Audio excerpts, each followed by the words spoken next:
A faxineira tentou avisar sobre uma mancha estranha no exame, mas foi humilhada pelo cirurgião-chefe. Diante do erro iminente no diagnóstico, ela precisou usar um conhecimento do passado para impedir a tragédia. O cheiro de antisséptico e de chão recém-lavado era a primeira coisa que Maria Santos sentia ao chegar. Eram 5 da manhã e o Hospital Municipal São José ainda despertava sob a luz fria e artificial dos corredores. Para a maioria, aquele odor era sinônimo de doença e pressa. Para Maria, era o cheiro da ordem, do dever cumprido. Aos 52 anos, seu corpo já dava sinais do esforço repetitivo. As costas doíam ao final do dia e os joelhos estalavam a cada agachamento. Mas suas mãos, embora marcadas por anos de trabalho braçal, moviam-se com uma precisão quase cirúrgica. O uniforme azul, desbotado pelas incontáveis lavagens, estava impecável. Seus sapatos, gastos nas solas, brilhavam de tão limpos. Naquela madrugada, sua tarefa era a sala de cirurgia 3. Ela não apenas limpava, ela restaurava o ambiente. Cada superfície de aço inoxidável era polida até refletir seu rosto concentrado. Cada equipamento era contornado com um cuidado que beirava a reverência. Ela conhecia o nome de alguns deles, sussurrados em conversas apressadas de médicos e enfermeiros: o bisturi elétrico, o aspirador cirúrgico, a mesa de instrumentação. Nomes que, para ela, tinham um eco estranhamente familiar. Os outros funcionários da limpeza a respeitavam. Sabiam que o turno de Maria era garantia de um trabalho perfeito. Para a equipe médica, no entanto, ela era parte da mobília, uma presença funcional, silenciosa, que se movia pelas beiradas, abrindo caminho para os jalecos brancos que passavam apressados, imersos em seus próprios universos de diagnósticos e emergências. Maria não se importava. A invisibilidade era, muitas vezes, uma armadura. O turno terminava, mas o dia de Maria estava longe do fim. Do hospital, em um bairro de classe média de São Paulo, ela pegava 2 ônibus para a periferia distante onde morava. A casa, com seus 2 cômodos simples, era um santuário. Ali, o cheiro não era de desinfetante, mas de café passado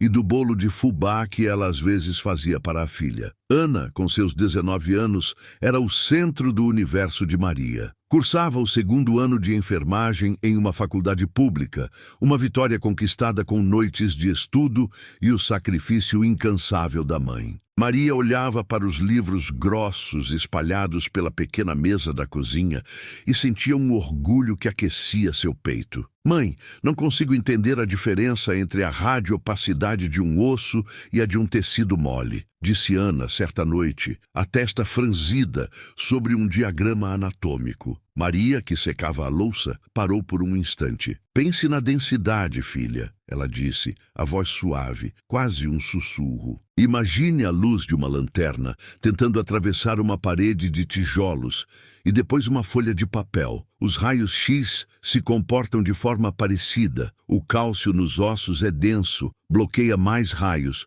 por isso fica branco, radiopaco. O tecido mole é como o papel, deixa passar mais, por isso fica cinza. Ana piscou, surpresa. Nossa, mãe, isso foi muito mais claro que a explicação do professor. Ela sorriu. Às vezes parece que você entende mais disso do que eu. Maria apenas deu um sorriso contido e voltou a secar os pratos. A gente ouve muita coisa naquele hospital. A verdade era mais complexa. Quando limpava a sala de radiologia, Maria não conseguia evitar. Seus olhos eram atraídos para os negatoscópios e os monitores de alta resolução. Enquanto o pano úmido deslizava sobre o plástico e o metal, sua mente analisava as imagens. Sombras, contornos, densidades. Ela via padrões, notava anomalias sutis, detalhes que pareciam escapar aos olhos apressados dos residentes. Era um instinto, uma segunda natureza que 8 anos de limpeza não conseguiram apagar.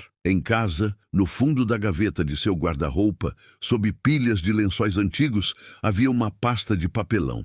Dentro dela, um diploma amarelado pelo tempo. Ela raramente o abria. Olhar para aquele documento era como tocar numa ferida que nunca cicatrizou completamente. Era um lembrete de uma outra vida, de uma outra Maria. Uma vida que ela precisou enterrar para poder sobreviver. Naquela noite de terça-feira, o hospital estava mais caótico que o normal. Um acidente na Marginal havia sobrecarregado a emergência. O plantão noturno operava com uma equipe reduzida e o ar estava carregado de uma tensão palpável. Maria estava finalizando sua rotina na ala pediátrica quando ouviu o choro contido de uma mulher vindo do corredor. Um casal jovem, de aparência humilde, agarrava-se um ao outro perto da sala de exames. O filho deles, Pedro, um menino de 7 anos, havia sido internado com dores abdominais agudas. O médico plantonista, um residente jovem e visivelmente exausto, parecia perdido entre os protocolos. Apendicite, obstrução, a indecisão pairava no ar, perigosa. A situação exigiu que o cirurgião-chefe fosse chamado de casa. A simples menção do nome do doutor, Ricardo Mendes, fez com que a equipe de enfermagem se encolhesse. Ele era brilhante, mas sua arrogância era lendária e sua paciência inexistente, especialmente quando arrancado de seu descanso. Maria precisava limpar a sala de diagnóstico, onde o raio-x de Pedro seria analisado. Ela entrou discretamente com seu balde e pano, enquanto o técnico posicionava a imagem no monitor principal. O residente e a enfermeira-chefe, Sandra, entraram logo depois, os rostos tensos. Parece apendicite aguda, mas o quadro não é clássico, disse o residente, mais para si mesmo do que para os outros. Enquanto limpava o balcão ao lado do monitor, o olhar de Maria foi capturado pela imagem em preto e branco do abdômen da criança. Ela continuou seu trabalho, o corpo no automático, mas sua mente parou. Havia algo ali, uma mancha sutil, uma densidade na região do intestino delgado, que não se alinhava com o inchaço inflamatório de um apêndice. Era algo mais definido, mais metálico. Nesse exato momento, o Dr. Ricardo Mendes entrou na sala como um furacão, alto, imponente, o rosto marcado pela irritação de ter sido acordado. Ele não deu boa noite. "O que temos? Me fizeram sair de casa para quê? Mostrem logo esse exame." Sua voz era um trovão cortando a tensão. O residente, intimidado, apontou para a imagem. "Suspeita de apendicite, doutor, mas suspeita! Ou é ou não é?" cortou o Dr. Ricardo, seus olhos varrendo o raio-x com uma rapidez impaciente. "É um quadro clássico de inflamação. Preparem a sala de cirurgia.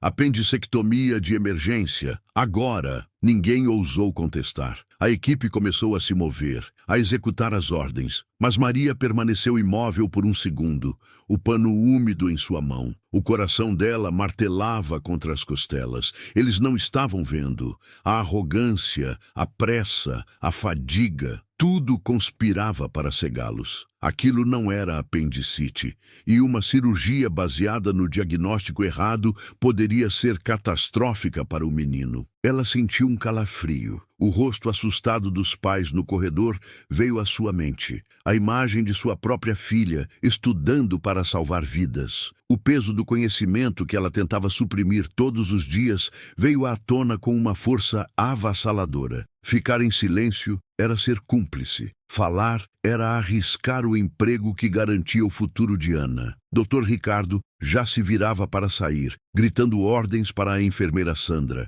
Em um impulso que veio do fundo de sua alma, da mulher que ela um dia fora, Maria deu um passo à frente. Sua voz saiu baixa, quase inaudível, mas cortou o ruído da sala. "Com licença, doutor." A frase de Maria, "Com licença, doutor", pairou no ar por um instante, fina como um fio de seda, mas forte o suficiente para parar um trem. E parou. O Dr. Ricardo Mendes, que já se movia em direção à porta, congelou. O residente estacou. A enfermeira-chefe Sandra virou-se com uma rigidez que denunciava sua irritação. O zumbido baixo dos equipamentos de última geração pareceu se intensificar no silêncio súbito e pesado que se instalou. Dr. Ricardo virou a cabeça lentamente, o movimento mínimo, quase insultuoso. Seus olhos não buscaram os de Maria, mas percorreram seu corpo de cima a baixo, o coque simples, o uniforme desbotado, os sapatos gastos. Ele a viu não como uma pessoa, mas como um erro no sistema,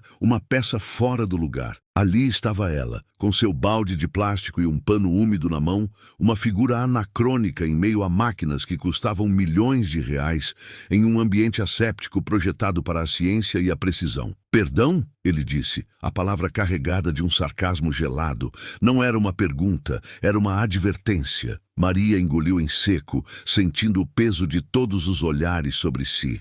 Os pais angustiados no corredor, a vida de uma criança em jogo. Ela deu mais um passo, diminuindo a distância que a separava do centro de poder da sala. Sua mão, ainda segurando o pano, ergueu-se timidamente e apontou para o grande monitor. Ali, doutor, ela insistiu, a voz ainda baixa, mas firme. No exame, eu vi algo. Antes que ela pudesse terminar, a enfermeira-chefe Sandra se interpôs, seu corpo servindo como uma barreira física e hierárquica. Maria, o que pensa que está fazendo? Sua voz era um cicio autoritário. Este não é o seu lugar. Volte para o seu trabalho, por favor. Agora. Dr. Ricardo ergueu uma mão para silenciar a enfermeira, um sorriso de puro desdém começando a se formar em seus lábios. Ele se virou para os residentes, que observavam a cena com uma mistura de choque e curiosidade mórbida. Vejam só, senhores, ele anunciou para a pequena plateia. Parece que o Hospital São José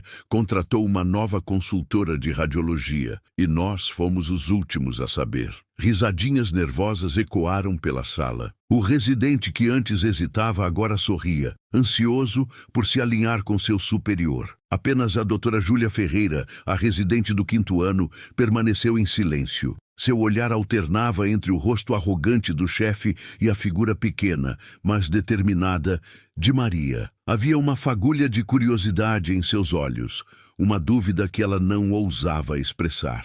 Ignorando a humilhação, Maria manteve os olhos fixos no Dr. Ricardo. Doutor, com todo o respeito, a imagem naquela área, ela apontou novamente. A densidade dela não parece com a de uma inflamação. Parece sólida. A ousadia da contradição direta fez o sorriso de Dr. Ricardo desaparecer, substituído por uma máscara de fúria contida. Ele caminhou até ficar a centímetros de Maria, invadindo seu espaço pessoal, usando sua altura e presença para intimidá-la. O cheiro caro de seu perfume se misturou ao cheiro de desinfetante que emanava dela, um choque de 2 mundos. Você, ele disse, a voz baixa e ameaçadora, uma faxineira, está me dizendo a mim, chefe de cirurgia pediátrica, como interpretar um raio-x? Ele não esperou por uma resposta. Virou-se para Sandra, a voz agora um comando ríspido e alto. Sandra, tire esta mulher daqui. A sala de cirurgia está esperando. Temos uma criança para operar de apendicite. Mas, doutor,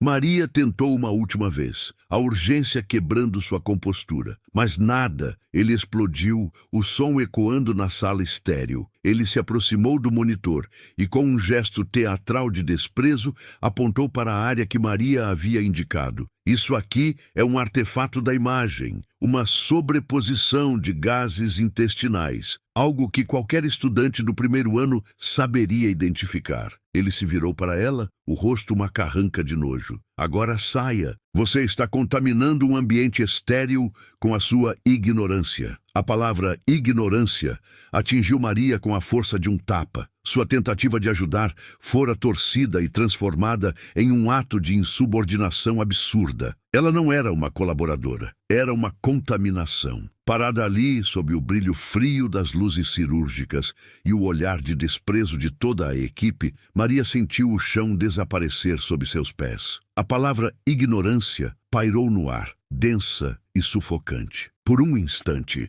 Maria sentiu o impulso de recuar, de se dissolver de volta na invisibilidade de sua função. Seu corpo inteiro gritava para que ela pegasse seu balde e desaparecesse pelo corredor, deixando os homens de branco com seus diagnósticos e suas certezas. Mas então, um som fraco, vindo do corredor, atravessou as paredes, o soluço abafado da mãe de Pedro. Aquele som ancorou Maria no lugar. Dr. Ricardo, saboreando sua vitória, não se contentou. Ele precisava transformar aquilo em uma lição, uma performance para solidificar sua autoridade. Ele cruzou os braços, um sorriso condescendente nos lábios. Sabe, eu estou curioso, ele disse dirigindo-se aos residentes, mas com os olhos fixos em Maria. O que leva alguém que limpa o chão a achar que pode interpretar um exame médico? Você deve ter parado na 4ª série, não é? As risadas, desta vez, foram mais abertas, menos nervosas. A equipe se sentia segura sob a liderança esmagadora de seu chefe. Não, doutor, eu tenho o ensino médio completo, respondeu Maria, a voz baixa, mas clara. Sua dignidade era uma ilha de calma em um mar de escárnio. Ensino médio? Ora, vejam só, temos uma intelectual entre nós, ele zombou. Então me diga, intelectual, qual o nome científico desta estrutura óssea aqui? Ele apontou para a pelve da criança no raio-x, um teste humilhante e público. Maria permaneceu em silêncio. Não porque não soubesse a resposta.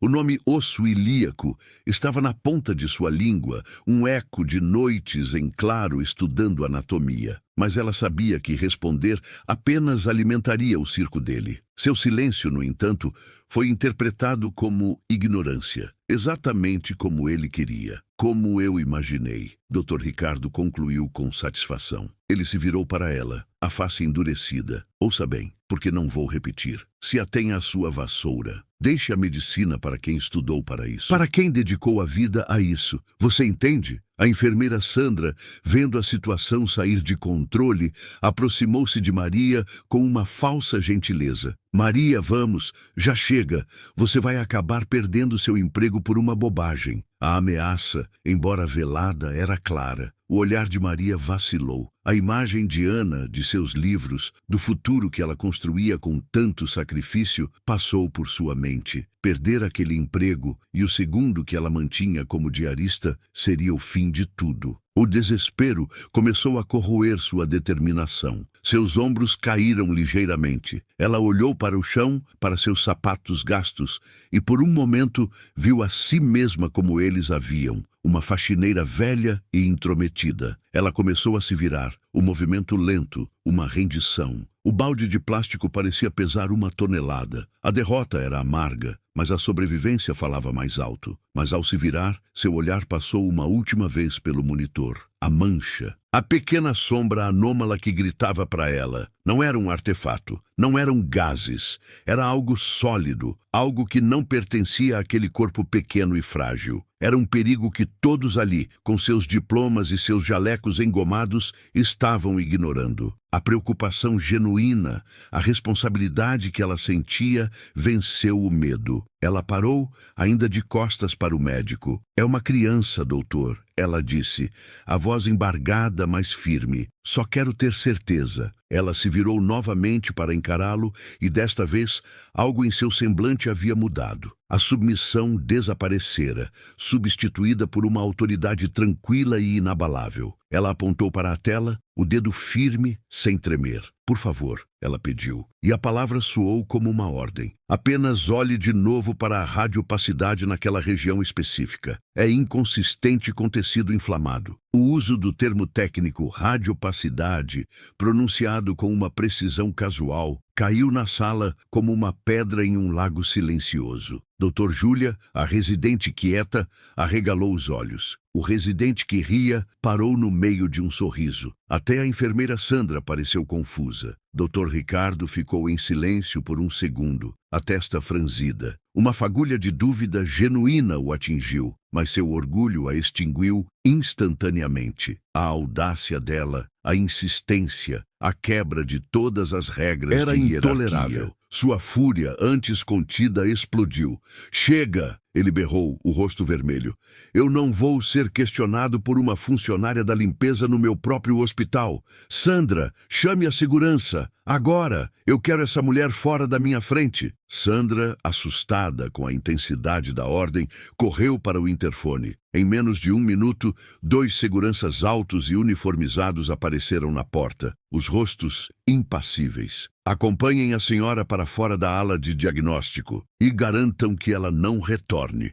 ordenou o Dr. Ricardo, sem sequer olhar para Maria. Ele já havia se virado para o monitor, como se para reafirmar seu domínio sobre a imagem e o diagnóstico. Os seguranças se aproximaram de Maria. Um deles tocou seu braço gentilmente. Senhora, por favor, venha conosco. Enquanto era escoltada para fora como uma criminosa, passando pelos olhares chocados e confusos da equipe, Maria lançou um último olhar para a doutora Júlia. Seus olhos se encontraram por um breve segundo. No olhar da jovem residente, Maria não viu escárnio, mas uma pergunta. Uma semente de dúvida havia sido plantada. Era pouco, quase nada, mas era a única esperança que restava enquanto a porta da sala de diagnóstico se fechava atrás dela. Do lado de fora, no corredor frio, Maria sentia o olhar curioso de outros funcionários e o olhar assustado dos pais de Pedro sobre ela. A humilhação queimava em seu rosto. Ela foi escoltada até o final do corredor, onde os seguranças a deixaram com uma advertência branda para não causar mais problemas. Sozinha, ela se encostou na parede, o coração batendo descompassado. O impulso era ir embora, fugir daquele lugar, mas seus pés estavam pregados no chão. Ela não conseguia abandonar a criança. Dentro da sala de diagnóstico, a atmosfera mudou. A explosão do Dr. Ricardo deixou um rastro de tensão desconfortável. Ele tentava retomar o controle, apontando para o cronograma cirúrgico e ditando procedimentos, mas a dinâmica havia sido quebrada. A certeza absoluta fora abalada por uma pergunta inesperada. Foi a doutora Júlia Ferreira quem quebrou o silêncio. Sua voz era baixa, quase um sussurro, para não parecer um desafio direto. Doutor, com licença, ela começou, escolhendo as palavras com cuidado. Olhando de perto, essa sombra aqui, ela apontou para a mesma área que Maria havia indicado. Ela realmente parece um pouco atípica para a apendicite. Dr. Ricardo virou-se para ela, os olhos semicerrados. Vindo de sua residente mais promissora, a dúvida não podia ser descartada com o mesmo desprezo. Atípica como, Júlia? A densidade, ela respondeu, ganhando um pouco de confiança. É muito uniforme, e as bordas são mais definidas do que se esperaria de um processo inflamatório difuso. Ela hesitou, então repetiu a palavra que ficara ecoando em sua mente. A radiopacidade é diferente. Ouvir o mesmo termo técnico, agora vindo de uma fonte credenciada, fez com que todos na sala olhassem para a imagem com novos olhos. O que antes parecia um detalhe insignificante, agora se destacava. Dr. Ricardo aproximou-se do monitor, o orgulho lutando contra a semente de dúvida que a insistência de Maria e a confirmação de Júlia haviam plantado. Pode ser um fecalito calcificado. Isso acontece, ele racionalizou, buscando uma explicação que se encaixasse em seu diagnóstico original. Nesse exato momento, a porta se abriu. Era Maria. Ela não entrou completamente, apenas o suficiente para que sua voz pudesse ser ouvida. Os seguranças haviam ido embora, e ela não podia ficar parada. Não é um fecalito, doutor, ela disse, a voz calma e respeitosa, mas carregada de uma certeza inabalável. A densitometria da imagem é muito alta para matéria orgânica, mesmo que calcificada, e a forma é regular demais. Um silêncio chocado tomou conta da sala.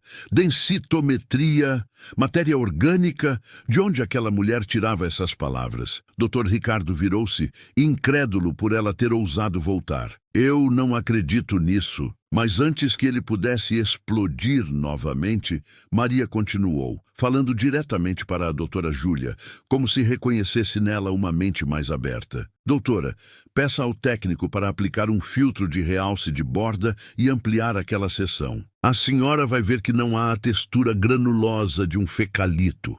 É uma superfície lisa. A sugestão era tão específica, tão tecnicamente precisa, que soava como uma ordem vinda de um especialista. Doutora Júlia, movida por um impulso de curiosidade científica que superou seu medo do chefe, virou-se para o técnico de radiologia. Faça o que ela disse. O técnico, pego no fogo cruzado, olhou para o doutor. Ricardo, que permaneceu em silêncio, paralisado por uma mistura de fúria e uma crescente e incômoda incerteza. Com um aceno hesitante de Júlia, o técnico obedeceu. Alguns cliques do mouse. A imagem na tela se ampliou, focando na pequena mancha. Um novo filtro foi aplicado. As bordas, antes ligeiramente difusas, tornaram-se nítidas, claras. A textura interna, revelada em alta definição, era perfeitamente homogênea, lisa. Não havia a menor semelhança com um processo orgânico. Parecia manufaturado. Um suspiro coletivo percorreu a sala. "O que? É isso?" gaguejou o outro residente, o mesmo que rira momentos antes. Dr. Ricardo olhava para a tela, o rosto uma máscara impenetrável. A evidência estava ali, inegável. A faxineira. A mulher que ele humilhou e expulsou estava certa, e ele, o chefe de cirurgia, estava errado. Mas admitir isso era impensável. "Deve ser um artefato do equipamento. Uma falha no sensor digital", ele disse, a voz tensa, agarrando-se à última explicação plausível que não envolvesse admitir seu erro. "Não vamos atrasar uma cirurgia de emergência por causa de um fantasma na máquina e da opinião de uma... dela." Ele se recusava a aceitar. Seu orgulho, sua reputação, toda a estrutura hierárquica na qual seu mundo se baseava dependiam de ele estar certo. Mas a semente da dúvida já não era mais uma semente. Era uma rachadura visível na parede de sua arrogância e todos na sala podiam vê-la. O olhar dos residentes não era mais de admiração pelo chefe, mas de questionamento. E o olhar da doutora Júlia, fixo em Maria, era de puro e absoluto espanto. Como uma faxineira podia saber tudo aquilo? A racionalização do Dr. Ricardo sobre a falha no sensor soou oca até para ele mesmo. A imagem na tela era clara demais, a anomalia específica demais. A sala permaneceu em um silêncio tenso, com a equipe médica dividida entre a lealdade hierárquica e a evidência gritante diante de seus olhos. Maria, percebendo que a porta para o diálogo estava minimamente entreaberta, deu mais um passo para dentro da sala. Sua presença não era mais a de uma intrusa, mas a de uma especialista não convidada. "Não é um artefato, doutor", ela afirmou com a mesma calma desconcertante. "Um artefato de sensor geralmente cria um padrão, uma linha ou um pixel morto que se repetiria em outras imagens. Além disso, ele não teria uma sombra radiológica posterior como essa. Isso é um objeto real, com densidade real, dentro do intestino do menino." Ela falava com a fluidez de quem deu centenas de aulas sobre o assunto. Descreveu a diferença entre um artefato de processamento e uma patologia real, citando exemplos que já tinha visto antes, em casos de ingestão de corpos estranhos. Cada palavra era uma demonstração de uma expertise que simplesmente não cabia em seu uniforme azul desbotado. Doutora Júlia estava fascinada. A curiosidade superou completamente o medo. Ela se aproximou de Maria, ignorando o olhar fulminante de Dr. Ricardo. "Como você sabe de tudo isso?" ela perguntou, a voz cheia de uma admiração genuína. "Onde você aprendeu?" Maria hesitou por um segundo, a velha dor ameaçando vir à tona. "A gente aprende muito observando", ela respondeu evasivamente. 8 anos limpando esta sala. A gente acaba pegando uma coisa ou outra. Mas a explicação era fraca, e todos sabiam. Ninguém aprende a diferenciar tipos de artefatos radiológicos ou a analisar densitometria apenas observando. Enquanto isso, a enfermeira-chefe Sandra, cuja visão de mundo rígida e hierárquica estava sendo abalada, agiu por instinto. Se havia uma inconsistência, ela a encontraria nos registros oficiais. Discretamente, ela saiu da sala e foi até o pequeno escritório da administração do andar. Com alguns cliques, acessou a ficha funcional de Maria Santos. O que ela encontrou a fez parar. A ficha era simples, contratada há 8 anos, função de serviços gerais, endereço, documentos, mas havia um campo, muitas vezes ignorado, chamado grau de instrução. Ali, ao lado do nome de Maria, estava a informação: Ensino Superior Completo. Não especificava o curso, apenas o nível. Sandra franziu a testa. Era incomum, mas não impossível. Mas somado ao que acabara de testemunhar, aquilo era mais uma peça no quebra-cabeça. Havia algo muito estranho naquela história. De volta à sala de diagnóstico, a tensão atingiu um novo pico. Os pais de Pedro, informados da dúvida no diagnóstico, estavam agora na porta, os rostos uma máscara de pânico. "O que está acontecendo com o meu filho?" perguntou o pai, a voz trêmula. A visão do desespero dos pais atingiu Maria em cheio. Seus olhos se encheram de lágrimas, uma rachadura em sua fachada de compostura. "Ele vai ficar bem", ela sussurrou, mais para si mesma do que para eles. "Nós só precisamos ter certeza do que estamos tratando para não causar mais mal." A frase "causar mais mal" foi dita com um peso, uma emoção profunda que fez doutora Júlia olhar para ela com ainda mais intensidade. Havia uma história ali, uma dor pessoal, ligada àquele cenário. "Quando eu trabalhava na radiologia", e Maria começou a dizer, a mente mergulhada em uma memória distante. Ela se corrigiu rapidamente, o pânico piscando em seus olhos. "Quer dizer, quando eu limpava a radiologia em outro lugar, eu vi um caso parecido." A correção foi rápida, mas o lapso não passou despercebido por Júlia. "Você trabalhava na radiologia como técnica?" Antes que Maria pudesse responder, um pequeno objeto caiu do bolso de seu uniforme, que ficara entreaberto na agitação. O som do plástico batendo no chão foi mínimo, mas ecoou no silêncio. Era um crachá antigo, amarelado e gasto, preso a um cordão desbotado. Ele deslizou pelo piso liso e parou perto dos pés da doutora Júlia. Movida por um impulso irresistível, Júlia se abaixou e o pegou. Ela virou o crachá. Havia uma foto de uma Maria mais jovem, o rosto mais liso, mas com os mesmos olhos sérios e inteligentes.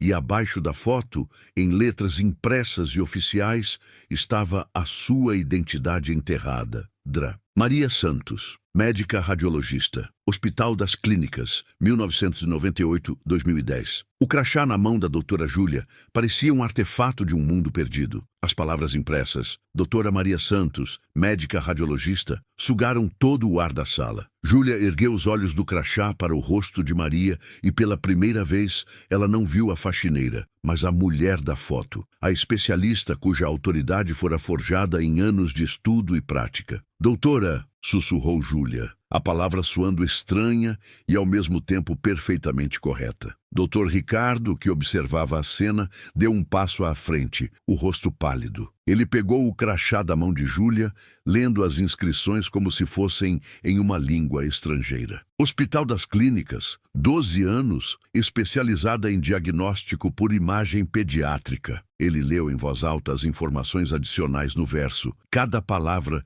desmontando um tijolo de seu preconceito. A mulher que ele havia humilhado, chamado de ignorante e mandado de volta para a vassoura, não era apenas uma médica, era uma especialista em sua própria área, com uma experiência que rivalizava com a dele. O silêncio que se seguiu foi esmagador. A equipe médica olhava de Maria para o Dr. Ricardo, testemunhando o colapso de uma hierarquia que parecia inabalável minutos antes. Foi Maria quem quebrou o silêncio. A revelação de sua identidade parecia tê-la libertado de um peso. A postura submissa desapareceu completamente, dando lugar a uma autoridade profissional e serena. Ela se aproximou do monitor, assumindo o controle do espaço como se nunca o tivesse deixado. "Não é apendicite", ela declarou, a voz firme, sem nenhum traço de hesitação. "É uma obstrução intestinal causada por um corpo estranho. Olhem aqui." Com uma precisão impressionante,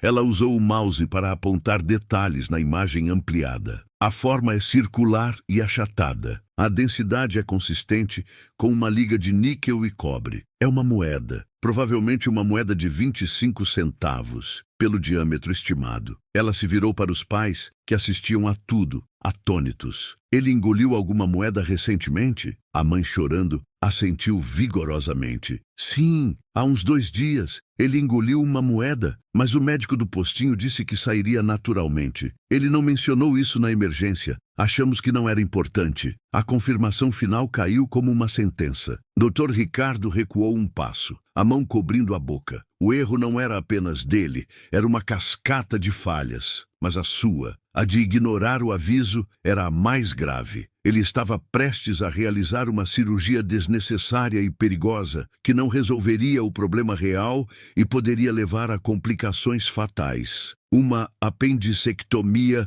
não adiantaria nada, continuou a doutora Maria Santos, seu tom agora puramente clínico. A obstrução está no intestino delgado. O procedimento correto não é uma cirurgia aberta, é uma videolaparoscopia para localizar e remover o objeto.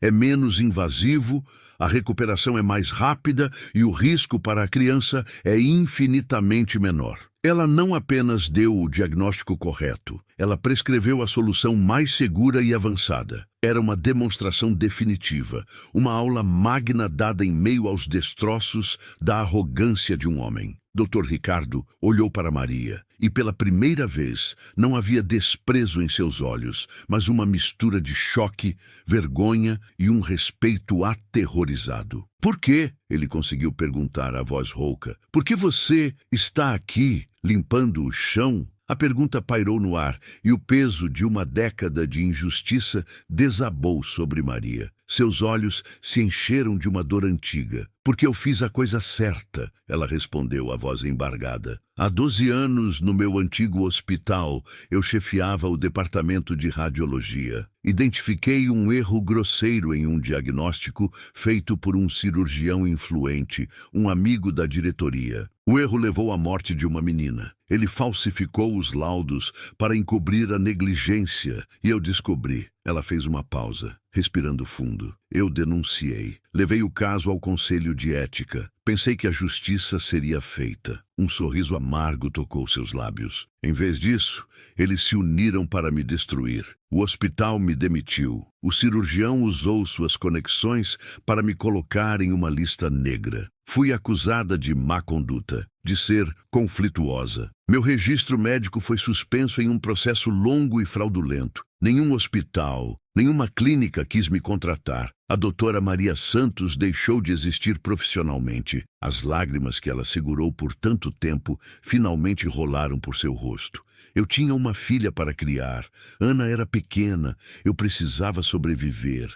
Então, eu engoli meu orgulho, guardei meu diploma em uma gaveta e aceitei o único trabalho que consegui. Faxineira, aqui, onde eu poderia pelo menos ficar perto do ambiente que eu amava, mesmo que fosse para limpar o chão que meus colegas pisavam. A confissão completa atingiu a sala com a força de uma onda de choque. Cada pessoa ali, o residente que riu, a enfermeira que a ameaçou e especialmente o Dr. Ricardo, foi forçada a confrontar a brutalidade da história dela e a feiura de seu próprio comportamento. A humilhação que infligiram a ela não era apenas um ato de preconceito de classe, era um eco da injustiça sistêmica que havia destruído a carreira de uma médica brilhante e dedicada. Dr. Ricardo ficou completamente em silêncio, o rosto uma máscara de horror e autoaversão. Ele não via mais uma faxineira, nem mesmo uma ex-médica. Ele via o reflexo de sua própria arrogância,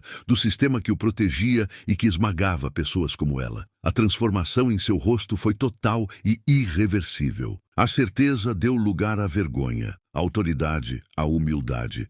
Naquele momento, diante da verdade nua e crua de Maria Santos, o grande cirurgião-chefe foi quebrado. O eco da história de Maria reverberou na sala, redesenhando a paisagem moral de todos os presentes. A primeira ação veio não de um médico, mas do pai de Pedro. Ele se aproximou de Maria, as mãos trêmulas, e a segurou com força. Doutora, obrigado. a senhora salvou a vida do meu filho. A mãe, em lágrimas, apenas assentiu, um gesto de gratidão que valia mais que 1000 palavras. Aquele ato simples quebrou o feitiço de paralisia que havia caído sobre a equipe. Dr. Ricardo Mendes, o homem que minutos antes era a personificação da arrogância, deu um passo à frente. Seu rosto estava desprovido de qualquer traço de superioridade. Ele parecia menor, mais velho. Ele parou diante de Maria e, para o espanto de todos, inclinou a cabeça em um gesto de profundo respeito. Doutora Santos, ele começou, a voz embargada,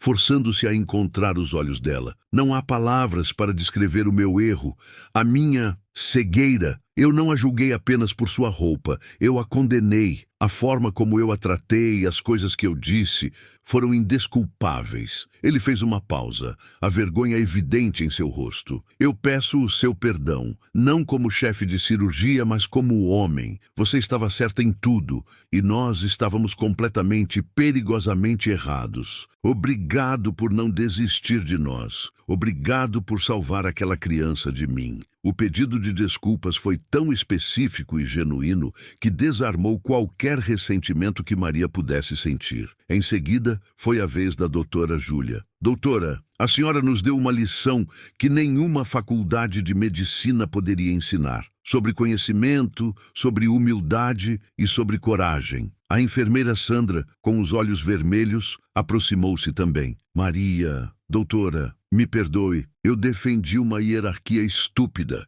e quase ajudei a causar uma tragédia. Eu sinto muito. A transformação não ficou apenas nas palavras. Dr. Ricardo virou-se para a equipe, sua voz agora a de um líder, não de um tirano. Preparem a sala para uma videolaparoscopia de emergência. Doutora Júlia, você vai me auxiliar e... Doutora Santos, ele se virou para Maria. Se me der a honra, eu gostaria que a senhora acompanhasse o procedimento da sala de controle. Sua expertise é bem-vinda e necessária. A cirurgia foi realizada exatamente como Maria havia sugerido. A pequena moeda foi removida com sucesso. A vida de Pedro foi salva. Durante todo o procedimento, Dr. Ricardo narrava seus passos, não para os residentes, mas para o microfone conectado à sala de controle, como se estivesse se reportando a uma autoridade superior. Nos dias que se seguiram, a mudança no Hospital Municipal São José foi palpável. Dr. Ricardo Mendes iniciou uma investigação interna sobre a história de Maria. Com o peso de sua posição,